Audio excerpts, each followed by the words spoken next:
Muy buenas tardes, noche, dependiendo de dónde están. Para mí es un agrado comenzar una jornada más y de la forma en que la vamos a comenzar. Dos actividades curriculares que están en el Departamento de Formación Pedagógica y que hoy día se unen para ver esta clase y disfrutar de la profesora Carolina que viene del Reino Unido para hacer una presentación. Ella, nacionalidad mexicana. Claudio va a hacer las presentaciones formales, el coordinador del programa de magíster en política educativa. Y lo dejo a él para no seguir robando escenario. Un abrazo, disfruten esta tremenda exposición y que tengan una bonita jornada. Claudio, tuyo, por favor. Buenas tardes a todos, a todas. Un gusto saludarles de nuevo. Como magíster en política educacional, ¿cierto? Con esta actividad estamos inaugurando el año académico 2025.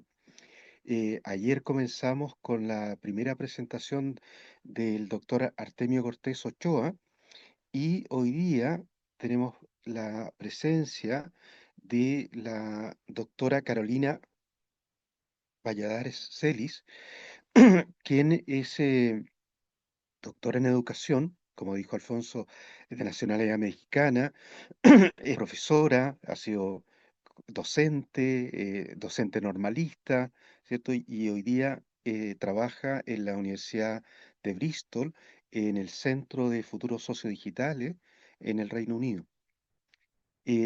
Para nosotros un tremendo agrado poder contar con ella en esta charla que se titula Futuros Sociodigitales y las prácticas educativas contemporáneas. Y vamos a tener la misma modalidad de ayer para hacer una presentación, luego tendremos un espacio de conversación, pero con una salvedad y una diferencia con ayer, y es que tenemos un compromiso con Carolina Valladares de hacer esta tarde hoy día acotada por las responsabilidades y compromisos que tiene Carolina hoy día.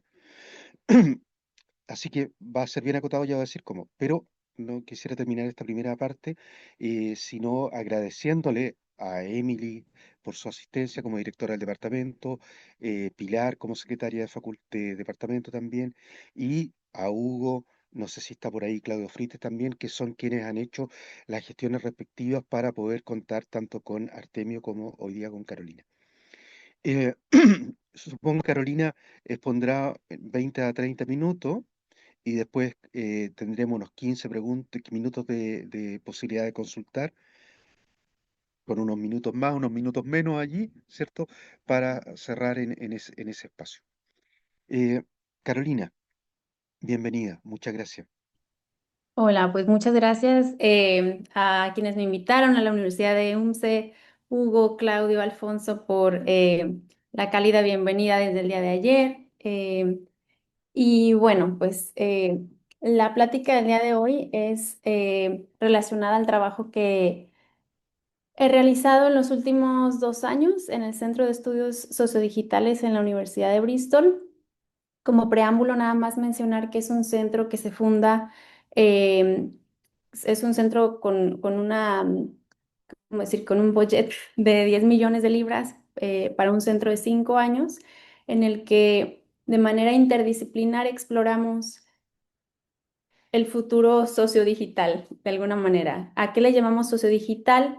Eh, a todas las partes de la vida social, de la vida de las personas y cómo se entretejen con el uso de las tecnologías. Entonces, la idea del centro es explorar hacia qué futuro vamos en diferentes áreas sociales. Tenemos un área que se llama care, que es como cuidado por las otras personas. Otra área que es learning o aprendizaje, que es donde yo trabajo. Hay un área de movilidad que tiene que ver con migración. Organización es otra área que tiene que ver específicamente con cuestiones de trabajo y de comunidad.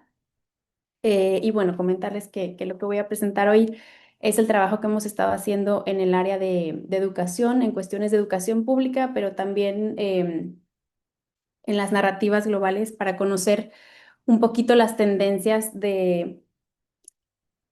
de lo que se espera de la educación en relación a las tecnologías. Y bueno, con el auge que ha habido tan grande con la inteligencia artificial últimamente, nos parece fundamental revisar y problematizar también estas ideas que algunas veces se nos imponen sobre hacia dónde va marchando la educación y hacia dónde tenemos que dirigir la mirada. Muchas veces pienso yo en eh, alguna manera diferente de una metáfora, por así decirlo, con los caballos, ¿no? Cuando les ponen como algunas cositas para tapar la visión y que ya están encaminados a ver una ruta, pues así puede pasar también con el futuro, ¿no? Si escuchamos narrativas de va en esta dirección, eh, puede ser que omitamos otras alternativas y entonces nos vayamos con las ideas que nos proponen las grandes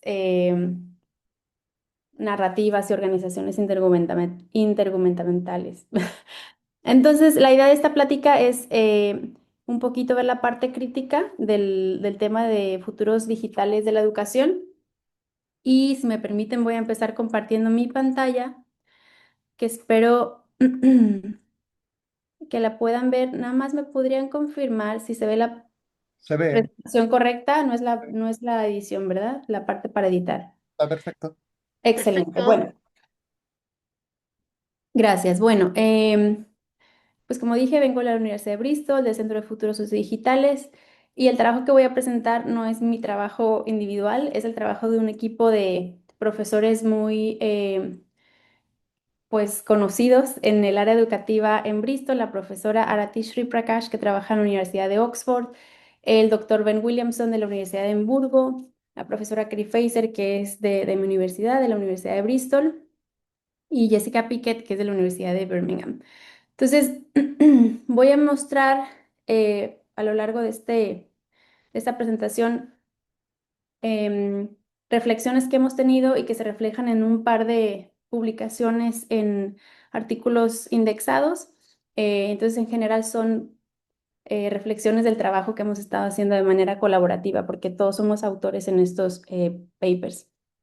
Entonces, primero voy a empezar hablando de a qué me refiero con el futuro educativo como una práctica sociodigital y después les voy a compartir eh, dos proyectos generales en los que estamos trabajando en el área de futuro de la educación. Uno es los discursos globales que marcan el futuro de la educación actualmente y otro es, digamos, la otra cara de la moneda, que es tratar de buscar alternativas a estas narrativas globales y ejercicios de resistencia que hay en diferentes espacios del mundo con ejemplos de trabajo de la sociedad civil de manera local para buscar los propios futuros que sean empáticos con los valores locales de las comunidades. Entonces, en primera instancia, ¿a qué me refiero con los futuros como una práctica sociodigital? Pues bueno, principalmente en el equipo en el que trabajo entendemos que todas las herramientas digitales que hay, inteligencia artificial, learning analytics, la nube, entornos virtuales de aprendizaje, como Google, como Microsoft, no son solamente tecnologías neutrales que entran a un aula a ayudar prácticas existentes de manera, pues, sin intenciones en particular. Lo que creemos es que en verdad estas tecnologías al llegar a las aulas tienen una función transformativa, es decir, transforman las relaciones y los valores educativos, cambian la manera en la que nos relacionamos unos con otros. No es lo mismo tener una clase directamente con un profesor y que te evalúe un trabajo de manera manual, que te corrija, que te dé retroalimentación, a tener una plataforma que medía este proceso, que un estudiante sube un trabajo y el maestro simplemente ve la evaluación que tuvo ella ahí, digamos, del estudiante. Entonces, a eso es a lo que nos referimos, a que cambian la forma en la que nos relacionamos, lo que entendemos por aprendizaje, cómo concebimos al alumno y cuál consideramos que es el propósito fundamental de la educación. Entonces, esa es la premisa de la que partimos, que que la tecnología no es neutral, que la tecnología modifica prácticas y por eso es que creemos que el aprendizaje es una práctica sociodigital todo el tiempo en la educación contemporánea. Em, Y otro elemento importante es que cuando hablamos del futuro, ahora no solo de las prácticas educativas del día a día, también nuestra presuposición es que el futuro no está completamente separado del presente, sino que es una continuación, y no es una continuación del pasado, sino que es una consecuencia de las acciones que tenemos ahora. Entonces, las afirmaciones que damos en el presente sobre el futuro hacen que en el presente estemos construyendo paso a paso hacia dónde queremos caminar. Entonces es por eso que eh, vemos el futuro como una cuestión que se acciona en el hoy, y no como una cuestión en la que no podemos tener agencia o no podemos tener poder. Entonces, habiendo tenido esta introducción de por qué lo sociodigital y por qué futuros, voy a empezar a hablar del primer proyecto que tenemos, que son los discursos globales que enmarcan el futuro de la educación, y pongo entre comillas el porque, como lo dice el nombre de mi centro, nosotros trabajamos con futuros en plural, es decir, consideramos que no es correcto enmarcar un solo futuro para todos los contextos, para todas las personas de diferentes valores, diferentes culturas, porque pues cada quien tiene su ruta, ¿no? Entonces, en este punto, justamente la problematización es decir que hay discursos globales que enmarcan un futuro educativo. Y un ejemplo que quiero poner aquí, que hemos empezado a explorar, por ejemplo, es el trabajo de la OSD, que bueno, ustedes saben que es una organización que se encarga de alguna manera de poner estándares para la educación, de dar recomendaciones a a los gobiernos sobre qué prácticas son esperadas en los estudiantes. En el año 2015 sacó un reporte que se llamó El futuro de las habilidades y la inteligencia artificial, que lo que buscaba era, como pueden ver aquí, perdón que lo pusiera en inglés, pero es una captura del texto original. Habla de que la inteligencia artificial es un área emergente, muy significativa para el desarrollo, eh, que bueno, habrá que revisar qué habilidades tiene la AI o la inteligencia artificial y cuáles son diferentes al ser humano, para que a final de cuentas separemos qué puede hacer AI y entonces nosotros construir eh, o buscar que los sistemas educativos hagan algo diferente a lo que hace la AI. Y esto es bien interesante porque justamente contrataron un grupo de personas para que evaluara, para que tomara el test PISA, que es el que suele tener la OSD, y lo contestara inteligencia artificial, de manera que tuvieran una referencia de, bueno, si inteligencia artificial ya hace esto, entonces nosotros tendríamos que enfocarnos en generar otras habilidades para los estudiantes. Eh, ¿Y cuál es el problema que vemos aquí? Em, en primera instancia, que ha habido en diferentes espacios, en diferentes políticas de gobierno, propuestas que pueden sonar bizarras, ¿no? Por ejemplo, en México, un secretario de Educación en el sexenio, dos sexenios atrás, propuso que se quitaran las clases de historia, porque, pues bueno, que aportan, ¿no? Hay que mirar hacia el futuro.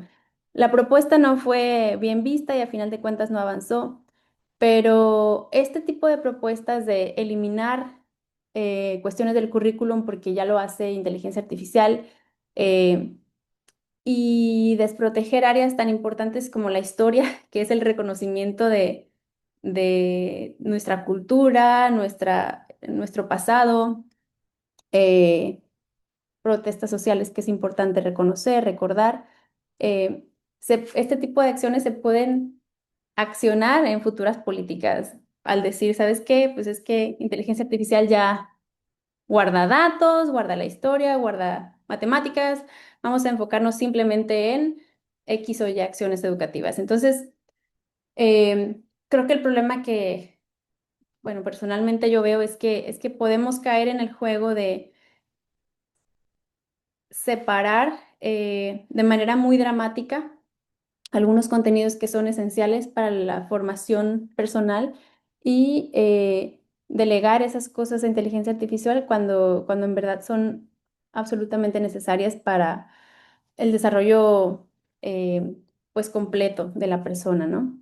Por eso es que al inicio decía que también la tecnología cambia la manera en la que entendemos educación, su objetivo, cuál es su función, es una función social, es una función simplemente de eficiencia del trabajo futuro. Y otro ejemplo que quiero mencionar de la OSD sobre el trabajo que han estado haciendo y su impacto en la manera en la que los gobiernos y las políticas educativas em, piensan en tecnología y educación es esta gráfica que la publicaron en 2019. Se llama, digamos, como la batalla entre la tecnología y la educación o la carrera entre la tecnología y la educación.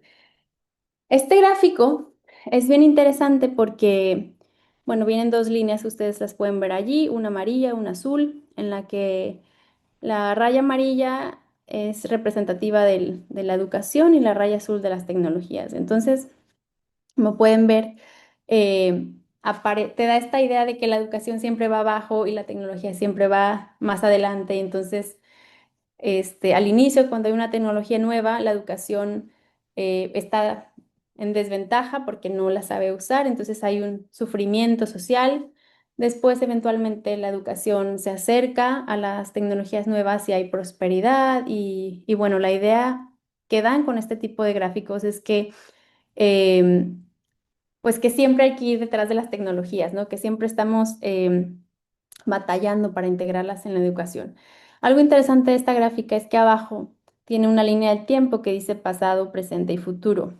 Y hay un artículo muy interesante que juzga un poquito, retoma estas gráficas tan llamativas de organizaciones intergubernamentales como la SD y revisa a fondo, ¿no? De dónde salen estas ideas, cómo se construye esta gráfica, para saber si son realmente soportables los argumentos que ponen allí visuales. Y es bien interesante porque una parte de su análisis dice que los datos que usan para esa gráfica son de un estudio de 2010 que usa datos específicamente de Estados Unidos recolectados entre el 1890 y 2015. Es un periodo bastante amplio, pero es un contexto muy, muy particular y termina en 2005. Entonces, ellos critican que alteran estos datos originales, los reemplazan por categorías temporales más amplias como es pasado, presente y futuro.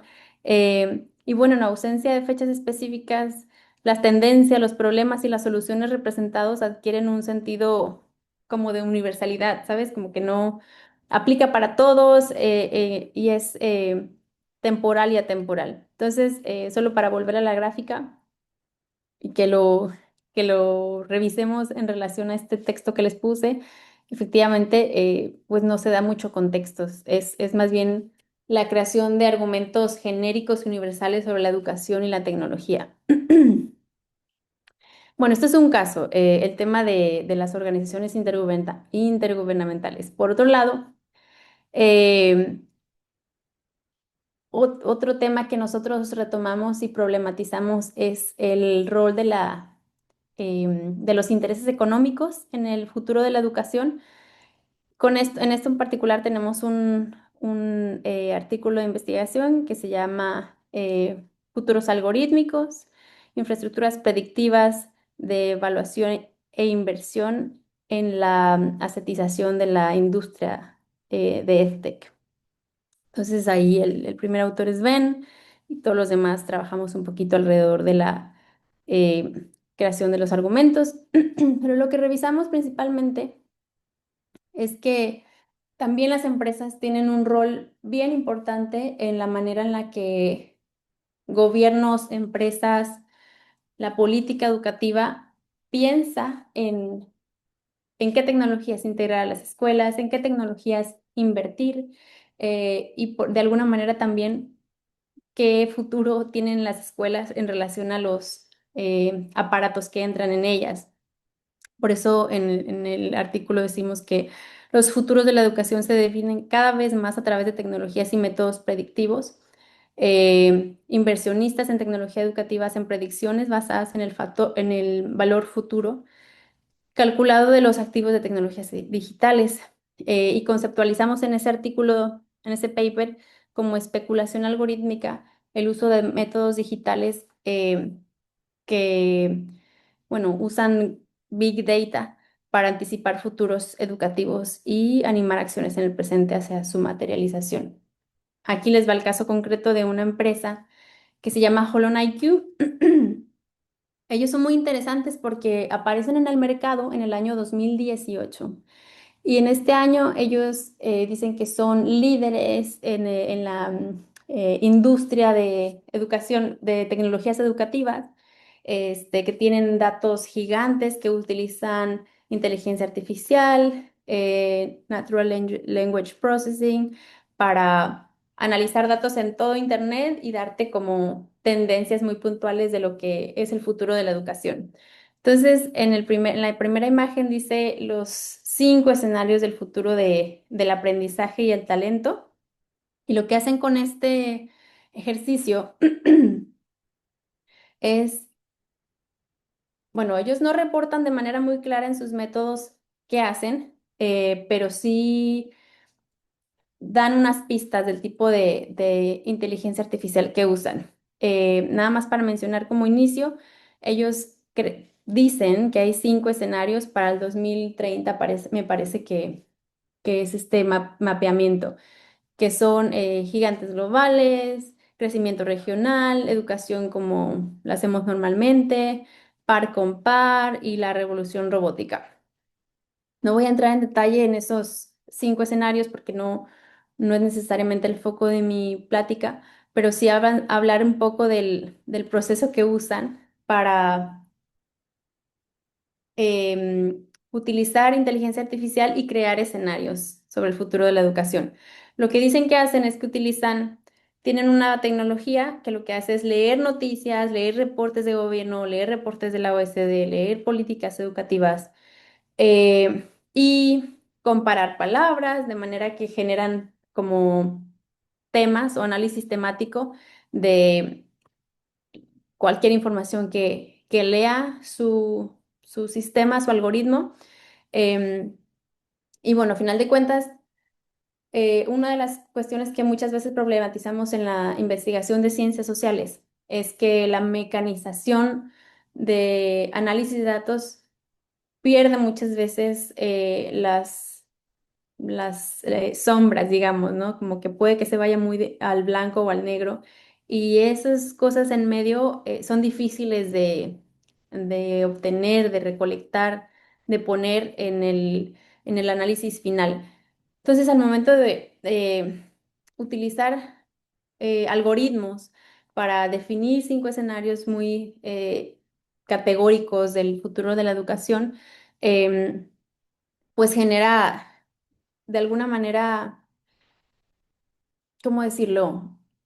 Reduce las posibilidades de los futuros educativos porque ellos, al decir que son una empresa global con mucho conocimiento, uso de datos en Internet y inteligencia artificial, a sus lectores y a su público le dan la idea de que en verdad están utilizando datos muy objetivos. Esos son los 5 posibles futuros de la educación. Y la cosa más preocupante es que utilizan, no sé si aquí alguien conozca de los índices de inversión. En Estados Unidos hay un índice que se llama S&P 500. ¿Y qué es lo que hace este índice? Bueno, es una lista de las 500 empresas más exitosas en Estados Unidos para que los inversionistas que quieran que su dinero crezca eventualmente vayan e inviertan en estas empresas. Compran fracciones de la empresa, entonces eventualmente si la empresa crece, también el dinero de los inversionistas crece. Estas empresas son en todas las áreas, pero estos de HolonIQ lo que hacen es justamente centrarse en tecnologías educativas. Eh, Usan como referencia los SDGs, ¿cómo se llaman? Em, Objetivos de Desarrollo Sustentable de la UNESCO, y generan su propia lista de las empresas de tecnología educativa para inversión. Dicen, estas son no las 500, bueno, no sé cuántas tengan en su lista, pero estas son las líderes en desarrollo educativo. Aquí es donde debes invertir porque son las empresas más atractivas. Y lo comparan con el índice de S&P 500 como para darle validez y decir, si comparamos con las empresas de tecnología educativa de S&P 500, más o menos estamos en la misma dirección. Entonces, vengan e inviertan en estas empresas. ¿Cuál es el problema aquí? Bueno, lo que dije hace rato, esta empresa en particular está como direccionando la inversión y el dinero que se pone en tecnologías educativas para que vaya a ciertos equipos, a ciertas innovaciones tecnológicas y no a otras. Entonces, pues existe esta problemática, ¿no? Que a lo mejor se está invirtiendo en las tecnologías de las empresas líderes que siempre han sido renombradas, Microsoft, Zoom, Google, no sé, las que ustedes conozcan, y quizás tecnologías que tienen una visión distinta, menos extractiva de la educación, pues están siendo ignoradas y no se les está prestando atención ni dinero para que tengan también una posición importante en la educación. Entonces, la reflexión final aquí es que los futuros de la educación se definen por actores cuyas prácticas especulativas, como Holon IQ, están enfocadas en las ganancias de los activos, más que comprometidas con el futuro de la educación como un bien común o como un bien público. Em, entonces, teniendo este preámbulo, de alguna manera, de las problemáticas que vemos tanto en organizaciones intergubernamentales como en empresas globales respecto a las narrativas que dan sobre la educación, la tecnología y el futuro, es que surge el proyecto número 2 del que les voy a hablar, que se llama Futuros Alternativos, Resistencias Locales a Narrativas Globales. Este trabajo es liderado por la profesora Arati. Eh, Ella tiene experiencia en teorías bueno, de racismo, de interseccionalidad, y parte de su trabajo se enfoca en reparar cuestiones de inequidades que hayan ocurrido por cuestiones de raza en diferentes ámbitos sociales. Entonces, este particular artículo se llama Futuros sociodigitales de la educación, reparaciones, soberanía, cuidado y democracia. Lo que hacemos en este artículo es partir de esos problemas que más o menos mapeé hace un momento, que nuestra presuposición es que hay un discurso dominante de la tecnología educativa en el que, por ejemplo, la inteligencia artificial y la datificación van a resolver los grandes problemas educativos y deben integrarse sí o sí en las prácticas cotidianas de la educación. Esa es como nuestra idea principal, que existe esta dominación en el discurso. Creemos que el uso de las tecnologías debe verse como una práctica sociodigital, como lo dije también antes, que reestructuran nuestras prácticas, nuestros valores. Y los cuestionamientos que creemos que vale la pena plantearnos es si las tecnologías educativas consolidan inequidades o inequidades estructurales preexistentes y favorecen la discriminación desde su diseño, si están al servicio del capitalismo, si excluyen otros futuros educativos. Em, y le llamamos que es un proyecto de resistencia y de ver en la parte local, porque creemos que las resistencias no son ni minúsculas, ni invisibles, ni que carecen de valor. Em, partimos de un concepto que es partir de la posición de abundancia, es decir, reconocer que hay muchas formas existentes ya de educadores, activistas que están trabajando para reimaginar y reconstruir los futuros sociodigitales de la educación. Entonces, en lugar de seguir narrando que hay un dominio de la tecnología y de la educación, creemos que podemos hablar de estas trayectorias alternativas para que sean más reales, más creíbles, más viables como objetos de política, activismo, más presentes en las realidades cotidianas. Entonces, creo que el punto al que quiero llegar es que al voltear a ver a estos movimientos más pequeños, queremos darles una plataforma, darles voz y darles credibilidad para que no sigan siendo ignorados. Entonces, desde nuestro trabajo tratamos de ponerles, darles una plataforma a movimientos de resistencia. Y bueno, como dije hace un rato, voy a volver a la diapositiva inicial. Son mm, creo que no puedo volver tan atrás. Son cuatro valores con los que nosotros trabajamos y surgen estos valores de una revisión rápida de las diferentes propuestas de resistencia que hemos visto en la sociedad. Principalmente son ejemplos en el norte global, en Inglaterra o en Estados Unidos, pero igual vale la pena retomarlos como ejercicios que proponen valores alternativos interesantes. El primero es pensar en conceptos de reparación. Y hay un concepto muy interesante que se llama reparación algorítmica que propone Davis. Ella, en reparación algorítmica, lo que trata de decir es que muchas veces em, en la academia por lo menos, somos capaces de identificar los sesgos que hay en los datos, los sesgos que hay en el uso de tecnologías como la inteligencia artificial, pero identificarlos no es suficiente. No es suficiente con decir, bueno, sí, existen estos sesgos, hay predominación de datos de gente blanca, hay predominación de discursos que favorecen estas ideas, hay menos representación de gente de diferentes razas.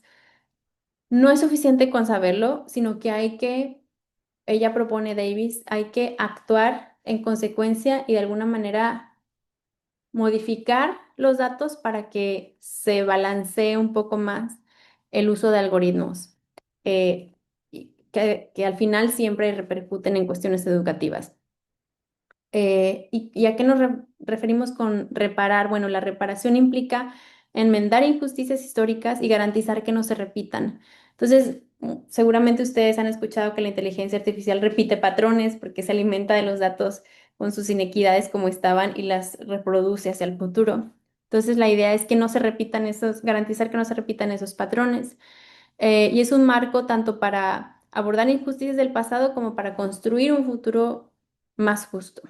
La idea de la reparación algorítmica es incorporar deliberadamente, como dije hace un momento, principios de justicia reparadora en el diseño de sistemas sociodigitales. Y esto significaría abordar las injusticias que los sistemas a menudo agravan para construir futuros que sean mejores, más justos. Este es el primer concepto con el que nos gustaría que avanzara la discusión sobre el uso de tecnologías en la educación, que tuviera un elemento de reparación. El segundo elemento es la soberanía. Eh, con esto nos referimos a que hay muchos problemas éticos en los sistemas de datos. Uno de ellos es que la propiedad de datos se la quedan las grandes empresas de tecnología educativa. No sé cómo pasó en Chile, pero por ejemplo con la pandemia, pues Google le ofreció a México utilizar Google Classroom en el que de manera gratuita las escuelas tuvieron acceso a cuentas, los maestros, los niños pudieron subir trabajos a la nube, evaluar a los estudiantes a través de estas plataformas, que sí, de alguna manera apoyó las prácticas educativas, pero al estar en una situación tan vulnerable como fue la pandemia, nos pasamos por alto cuestiones que no nos hubiéramos pasado quizás en una situación de menos vulnerabilidad. ¿Dónde están los datos de los niños? ¿Quién es dueño de esos datos?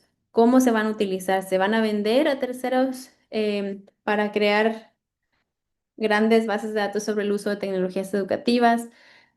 Todas esas preguntas pues no se plantearon y creemos que hay muchas empresas que son extractivistas en ese sentido, que al darte un uso gratuito de una aplicación educativa, al mismo tiempo están extrayendo datos tuyos y quitándote el derecho de ser dueño de ellos. Entonces, una forma de contrarrestar esta tendencia extractiva es el concepto de soberanía de datos y en concreto lo que se habla en este paper es soberanía de datos indígenas. ¿Por qué? Porque las comunidades indígenas creemos que son particularmente vulnerables. Muchas veces se toman sus datos, se analizan eh, y se crean narrativas, por ejemplo, de estas culturas sin necesidad de que ellas estén enteradas o de que ellas participen en las narrativas que se crean. Y bueno, lo tomamos como ejemplo porque hay varias propuestas de grupos indígenas, hay una red internacional que justamente busca que no se extraigan los datos de estas culturas para tanto para sacar dinero como para crear narrativas de ellos. Y este tipo de movimientos nos inspiran a pensar que en educación también podemos tener este tipo de lógicas, de reflexiones para tener más autonomía sobre la producción de datos que hay en las escuelas con el uso de tecnologías. Entonces, adoptar un enfoque de soberanía de datos no significa actuar contra la producción y el uso de datos, implica la creación de marcos para garantizar la propiedad de la recopilación, el acceso, el análisis y la interpretación de datos por parte de las comunidades a las que conciernen. El siguiente concepto, número 3, es, no lo traduje porque me parece difícil la traducción. Care en inglés tiene que ver no solamente con cuidado, sino como tener empatía, tener respeto, valor por el otro. Entonces, este concepto de care comienza nos inspiramos en el trabajo de un colega académico que también trabaja en el centro, que se llama Dan Macmillan, y él lo que analiza es que la amenaza de la inteligencia artificial no está en la sustitución de los humanos por las máquinas, sino en la extensión computacional y en la automatización social hacia las computadoras y la falta de consideración existentes. Es decir, que se automatice y que se robotice de alguna manera la falta de cuidado por el otro. Por lo tanto, pensamos que CARE es un contraproyecto para la inteligencia artificial que opera como un correctivo epistemológico. Y esta idea de CARE dirige la atención a la vulnerabilidad y a las dependencias situadas, rechazando y refutando el desapego y la deshumanización que se ve muchas veces en el uso de inteligencia artificial. Entonces consideramos que si tenemos un enfoque de cuidado, de empatía, de respeto, de caring, requiere que los sistemas sociodigitales trabajen activamente contra el abandono, el maltrato y la indiferencia, especialmente cuando estos han sido sistematizados de manera computacional. Finalmente, el último concepto que tenemos es democratización. Y pensamos en que si hubiese un escenario ideal en el que el futuro de la educación se crea de manera democrática, en ese escenario la industria no estaría liderando eh, las narrativas que hay. Entonces nos gustaría preguntarnos qué tipo de prácticas podríamos imaginar si es que de verdad hubiera una creación democrática del futuro. Y para esto tenemos un concepto que nos gusta mucho, que es democracia técnica, que dice que la democracia técnica se logra cuando el conocimiento tecnocientífico y la toma de decisiones son deliberados por ciudadanos comunes como yo, como tú, como los que estamos en esta conversación, no expertos, gente que tiene el poder, expertos también, en lugar de mantenerse predominantemente en el dominio de especialistas y élites. Entonces, son estos cuatro conceptos los que creemos que son fundamentales para la discusión y el debate sobre las tecnologías educativas y su futuro. Y nada más para mencionar que hemos estado explorando algunos ejemplos de activismo de académicos que están trabajando de alguna manera con este tipo de valores para contrarrestar prácticas educativas del futuro de la educación que son actualmente dominadas por las grandes empresas o por organismos intergubernamentales. Un ejemplo es el grupo Civics of Technology o eh, la parte cívica de la tecnología. Es una organización que se fundó en 2022 en Estados Unidos bajo la idea de que existen muchos movimientos actualmente que alientan a los docentes a integrar tecnologías en las aulas, que está bastante bien, pero al mismo tiempo dice que trabajan con la idea de que ha habido pocas iniciativas de desarrollo curricular que profundicen en los diversos efectos de las tecnologías a partir de lentes ecológicas y críticas. Otro ejemplo, este es basado en Inglaterra, se llama Connected by Data o conectados a través de de los datos. Ellos se oponen a mecanismos comerciales que extraen datos pues, para hacer presuposiciones de las personas y sus comportamientos y también para manipularlos. Explican que en la economía digital los datos no se recopilan únicamente por lo que dicen de ti o de mí o de aquel, sino que son valiosos porque de manera agregada dan información sobre grupos de personas y cómo se comportan. Eh, y a final de cuentas, bueno, crean un perfil de ti y saben cómo manipular muchas veces el comportamiento de las personas a partir de estos datos agregados. En el ámbito educativo tienen un trabajo muy interesante porque tratan de unir esfuerzos con las familias, los alumnos y los profesores en Inglaterra para pensar en cuáles son sus valores y cómo pueden tener un rol más activo en la toma de decisiones en sus centros educativos. Recientemente hicieron un laboratorio en el que con los padres de familia, los alumnos y los profesores crearon un manifiesto de los valores que ellos les gustaría que tuvieran sus escuelas y de alguna manera hacer una contrapropuesta a lo que las grandes narrativas hacen para que la educación funcione de cierta manera en Inglaterra. Hay otro grupo también en Inglaterra que se llama Defend Digital Me o Defiende la versión digital de mí, que se fundó en 2015 por una académica que se llama Jen Person. Trabaja con papás también, con docentes, y tienen tres áreas de trabajo centrales. Una que se enfoca en que los entornos digitales respeten los derechos de las escuelas, que es mis registros escolares. Otro que habla de la responsabilidad corporativa, busca que la tecnología educativa sea libre de explotación comercial.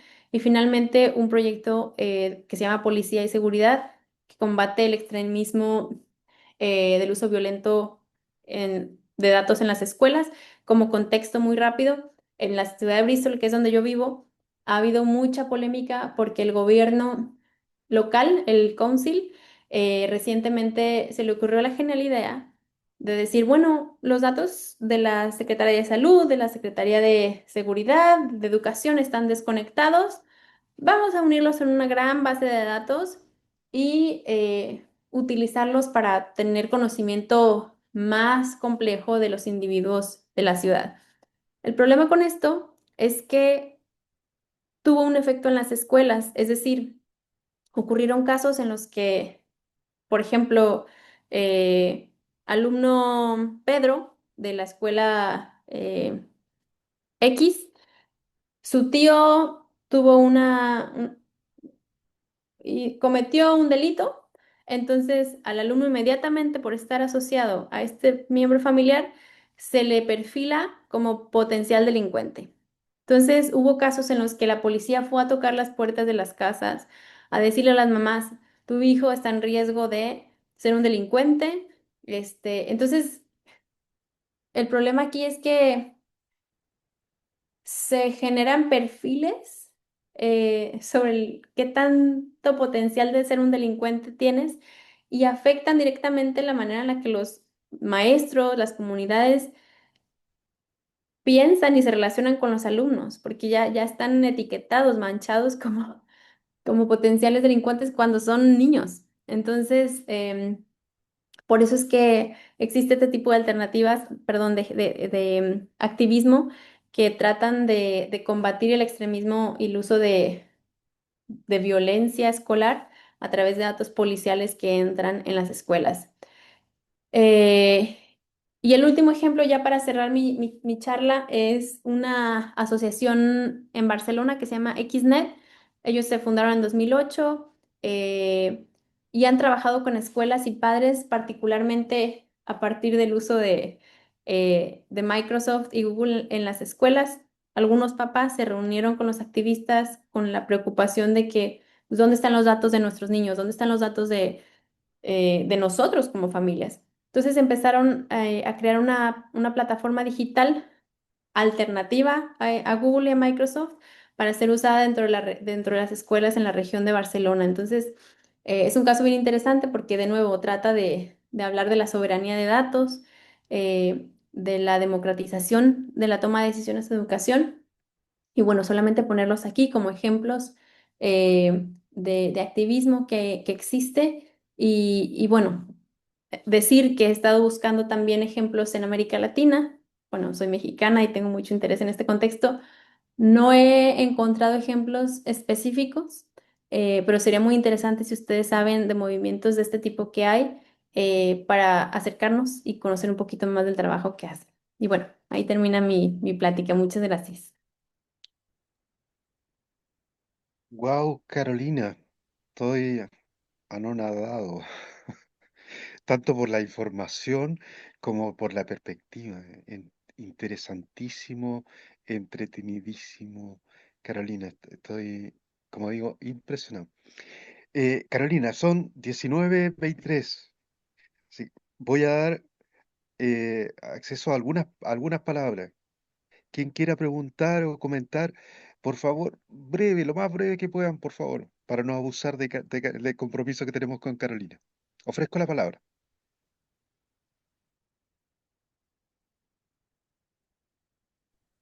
Yo, hola, ¿me escuchas? María Angélica. Sí, perfecto. Hola Carolina, muchísimas gracias por esta tremenda ventana que has abierto a un área que uno donde está, de su contexto, por supuesto que no la tiene tan a mano. Uno entiende los riesgos a los que está sometido, yo misma, el tema de los datos, pero igual uso Google y navego y en realidad en lo personal, para mí como que no tiene tanto peso. ¿Cuál es el verdadero peso que tiene este manejo de los datos para con nosotros? ¿Por qué estamos en riesgo cuando hablamos de los datos? Pues solamente por la especulación económica y cómo se va concentrando los recursos, digamos, las grandes cantidades de dinero en ciertas personas específicas. Pues mira, ahí di una presentación muy parecida. Perdón, Angélica, muchas gracias por tu pregunta. Es muy interesante. Di una plática muy parecida en Brasil recientemente en la Universidad de Unicamp y uno de los comentarios que más se repitió fue que hay mucho desconocimiento de cómo las empresas como Google, por ejemplo, Microsoft, toman nuestros datos.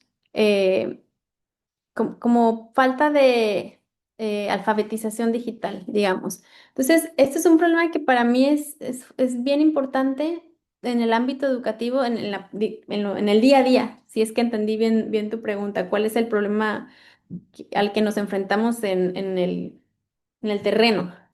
Y bueno, por un lado es lo que ya dije, esto de que muchas veces van a venir políticas a impactarnos en los salones, en las aulas, que ya vienen filtradas por toda esta ideología y pues nos toca, en México decimos apechugar, nos toca simplemente responder y adaptarnos a lo que se nos impone de qué tecnologías vienen en las aulas, cómo las tenemos que utilizar y muchas veces no empatan con los valores locales. Eso por un lado, ¿no? Que es como una nube gris que está de alguna manera, que puede parecer inocente, influenciando directamente lo que pasa en las aulas. Pero por otro lado, el tema de la alfabetización, para los docentes yo creo que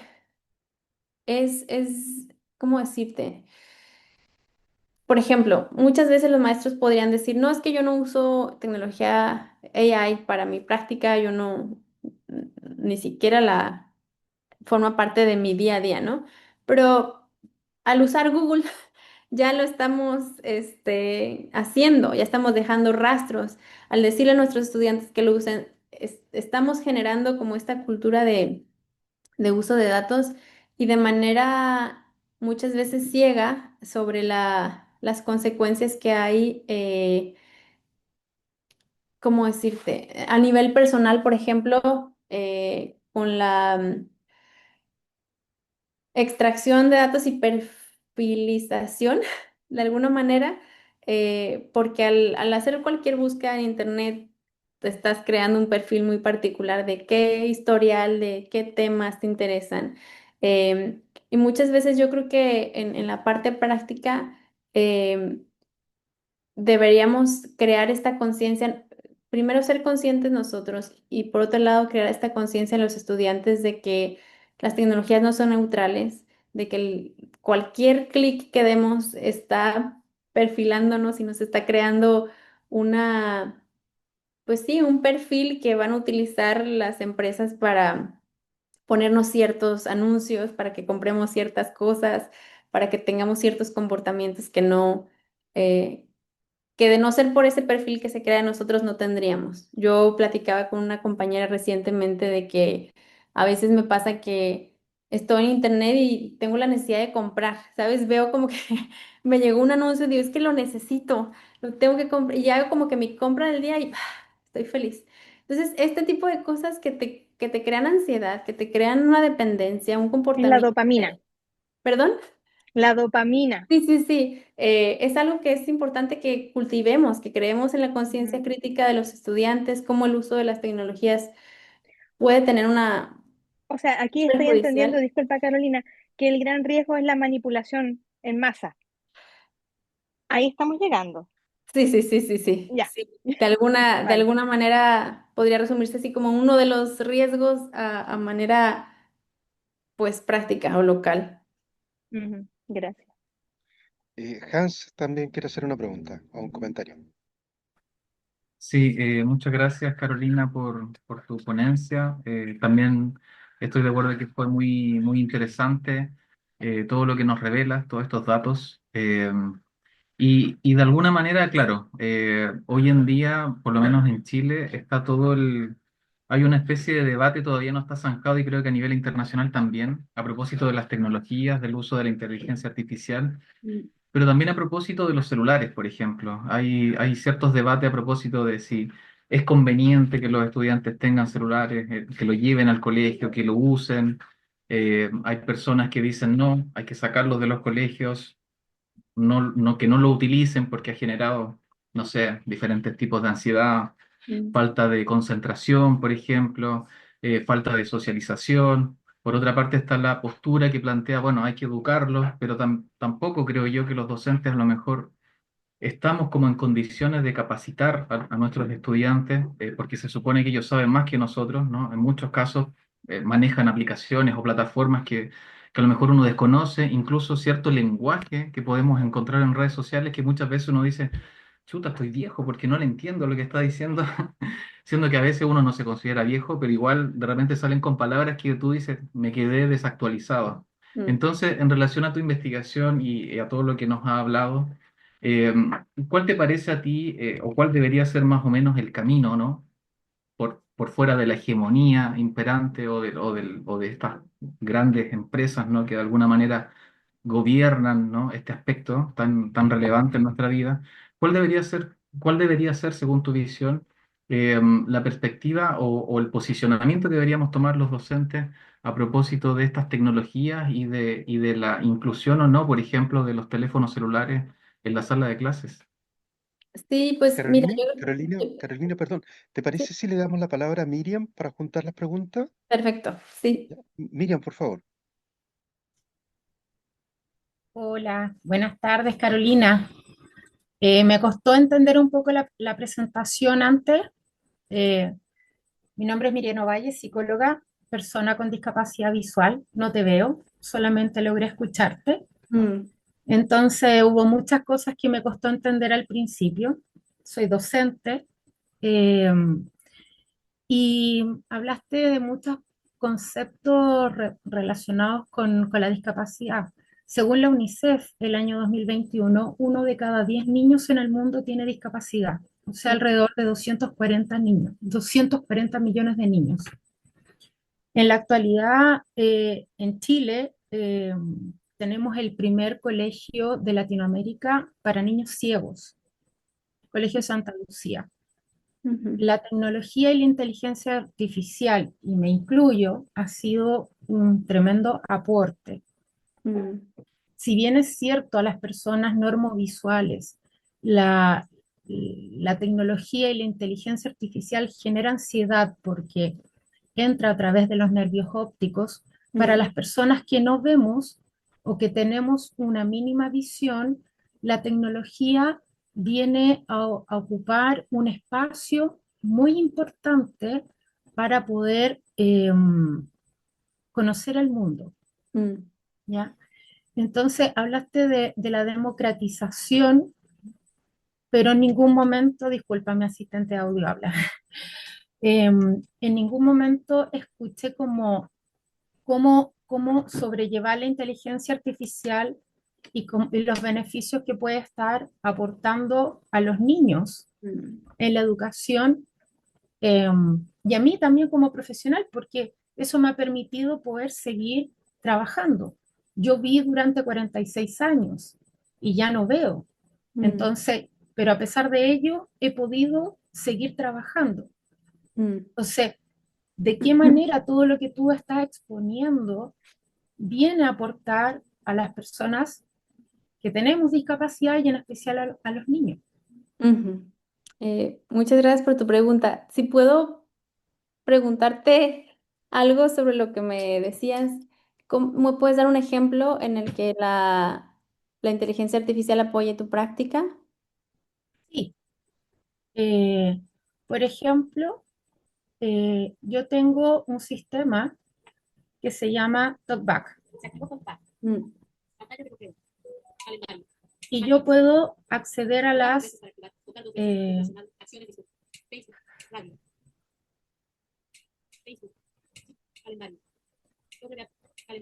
yo puedo ver mi agenda, yo puedo trabajar. Mientras tú estabas presentando, mi asistente de audio me estaba tratando de escribir ciertas cosas. mm, Entonces yo logro acceder al mundo a través de mi audición, ujú, ¿sí?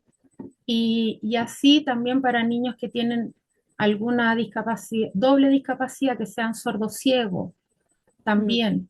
Entonces, claro, en las personas que son normovisuales, como dijo la otra docente, la dopamina mm, se activa. En las personas que no vemos, no se nos activa, se nos activan al contrario, vienen a transformarnos y, y a poder incluso subir la serotonina. mm, Se ha mm, demostrado justamente que los niños han tenido mucho más ánimo porque han podido aprender a conocer el mundo a través de toda esta tecnología. ujú. Eso. Este es uno de los asistentes, mi celular, con con la inteligencia artificial. Eso.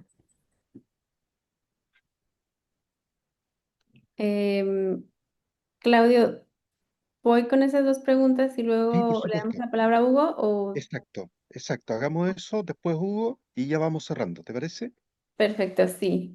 Bueno, respecto a la primera pregunta de Hans, yo creo que algo central es primero que todo la formación docente, la formación profesional en el tema de alfabetización digital, porque si bien yo hablé mucho de las problemáticas con las narrativas locales y con la dominancia de ciertos discursos en los eh, organismos internacionales, con las empresas, es cierto que no, que las tecnologías no son, pues no son neutrales, no son ni buenas ni malas, tienen sus sus pros y sus contras, ¿no? Entonces, creo que en nuestro centro no estamos en contra de las tecnologías, creemos que son importantes, pero estamos en una posición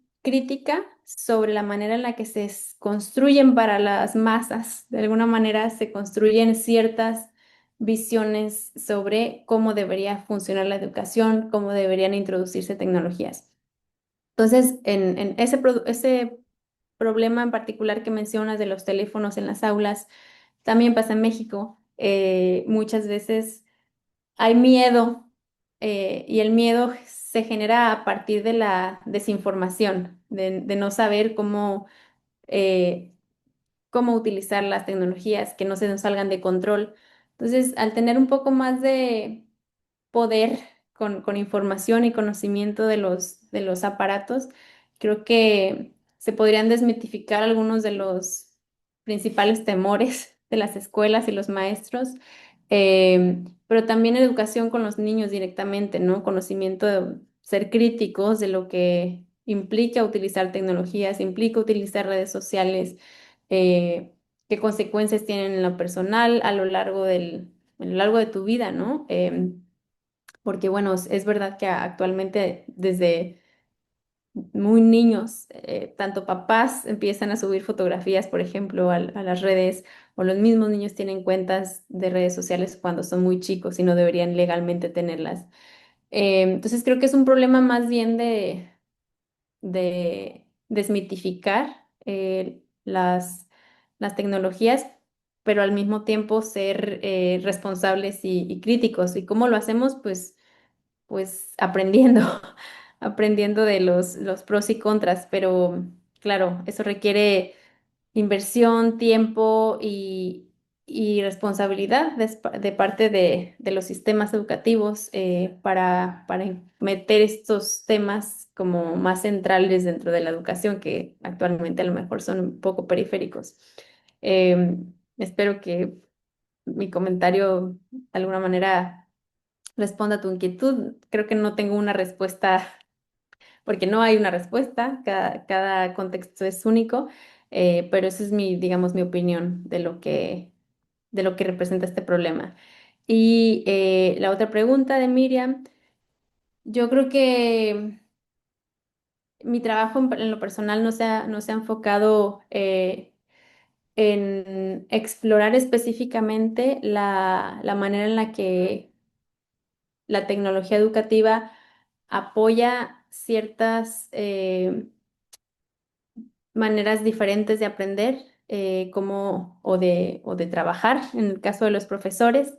Em, Creo que el trabajo del centro en esta área se ha enfocado más en la parte del caring o de cuidado, de cuidado por el otro. El equipo que trabaja en esa área tiene un enfoque muy particular en apoyar discapacidades con el uso de inteligencia artificial, de VR, pero como te comenté, no es algo que nosotros directamente exploremos.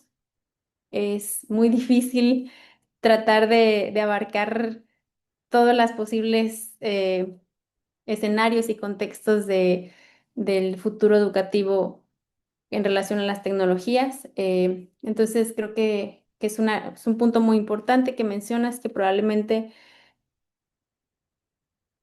requiera más atención, más discusión. Yo en lo personal, como no tengo conocimiento y mucho trabajo en esa área, eh, no, no desconozco si hay debates o si hay trabajo ya de discusión en este tema, pero pues me lo llevo de tarea, tener dedicar más espacio también a este fenómeno en particular, que es el tema de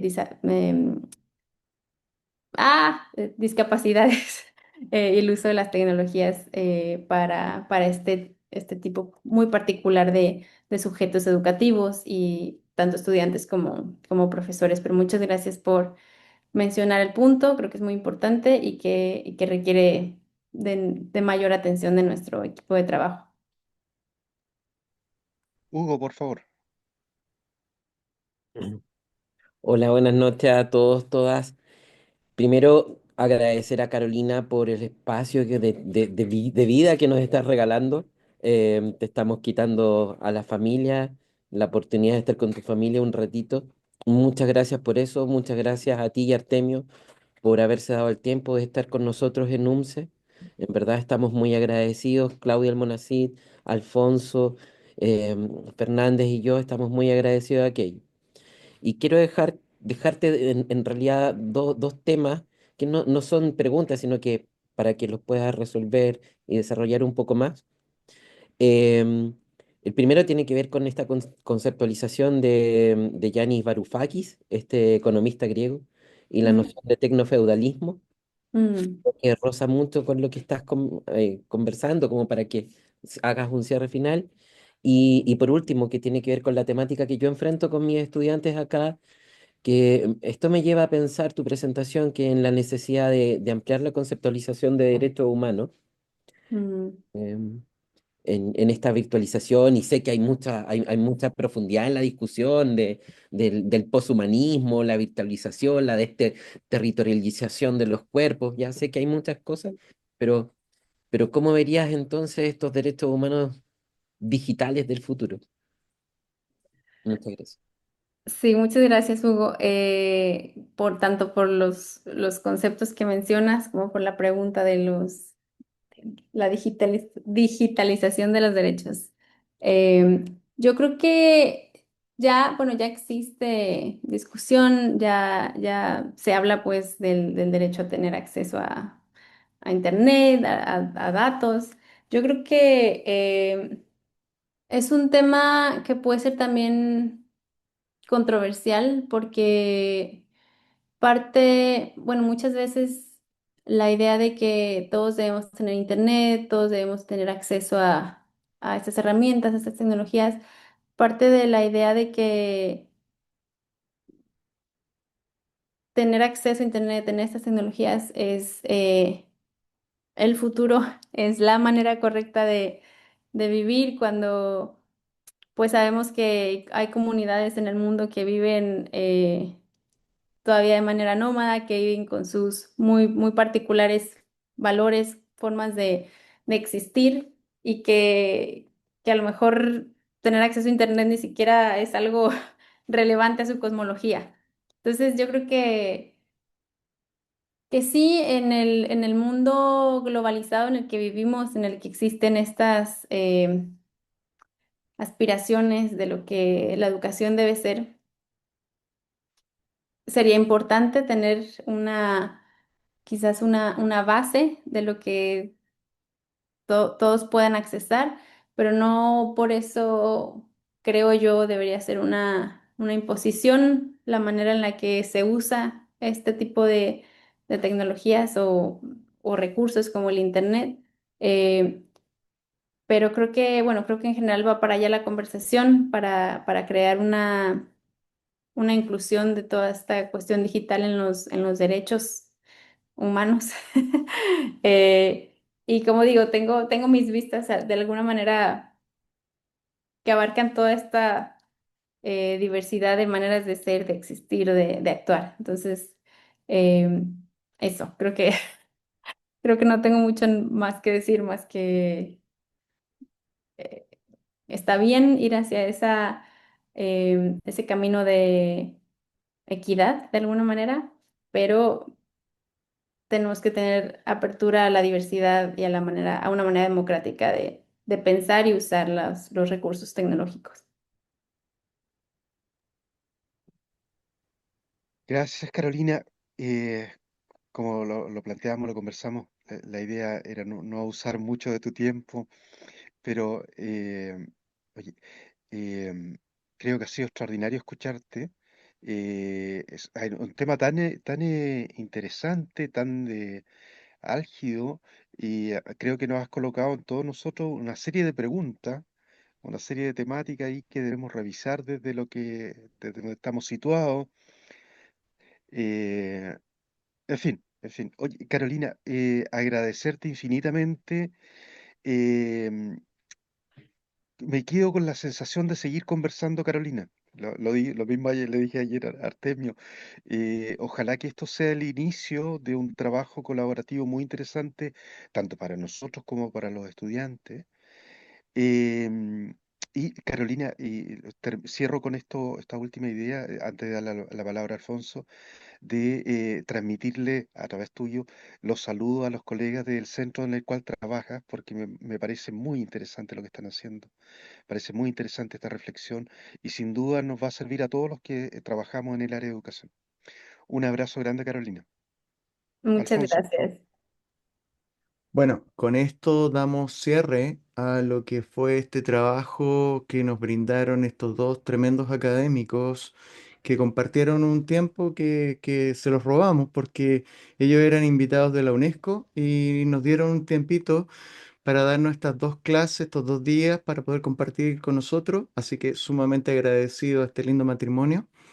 Un abrazo para ese bebito también que te está esperando seguramente y agradecemos a la directora, a los profesores que están presentes, a nuestros queridos alumnos. Supongo que la clase del diplomado continúa, así que se tienen que conectar con la profesora Pilar Mazo. Agradezco, Pilar, el haber participado acá. Un tremendo abrazo y muchas gracias.